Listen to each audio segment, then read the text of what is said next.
Hello and welcome to Minkus and the Donkey Read Aloud, chapters 5 and 6 for today. We are going to be starting on page 20, and that is chapter 5. We are only going to read 2 chapters today because your Google Slides, there are a few extra ones that I want you to do with chapters 5 and 6, so we're only going to do 2 chapters today. All right, chapter 5, page 20. Minkus lay awake in bed for a long time that night, staring up at the ceiling. His room was pitch dark, so there wasn't much to look at, but Minkus could still see all kinds of things. He could see himself sitting on a donkey that didn't want to be called Bavara or Philadelphia or Armani,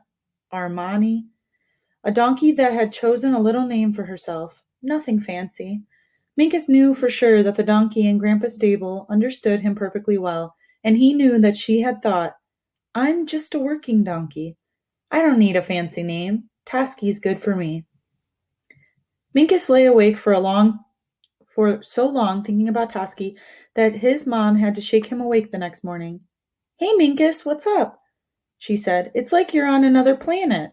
But Minkus rubbed his eyes and told his mom that he was at home, as usual, in the village of Lapidus, on the Greek island of Corfu, on planet Earth.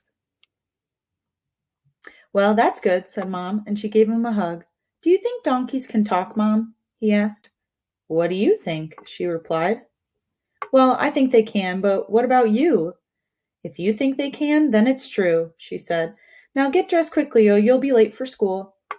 Every day, all of the children in the class sat around in a circle for their morning meeting.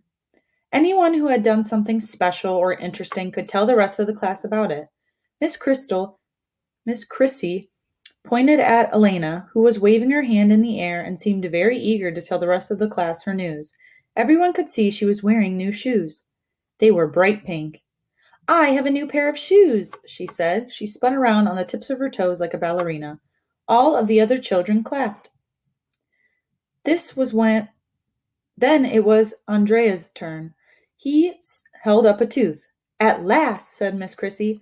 All of the children had a few gaps in their teeth, except for Andrea's. He held up his tooth as proudly as if it was the World Cup. Everyone cheered. "Does anyone else have interesting news?" asked Miss Chrissy. "I do," said Minkus. "What is it?" she asked, and Minkus told them about his grandpa's new donkey and said he had been allowed to choose the name and that the donkey had helped.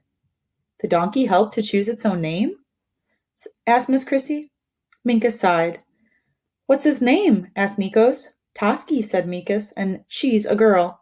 "Ah, a Jenny, that's what female donkeys are called," said Miss Chrissy. She liked to teach the class new things whenever she could.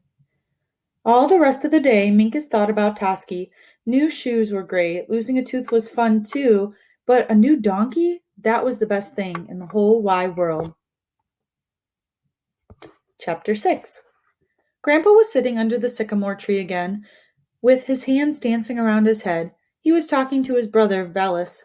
Uncle Valis was even older than Grandpa, and he was stone deaf. He had hair growing out of his ears, and sometimes he spat on the ground.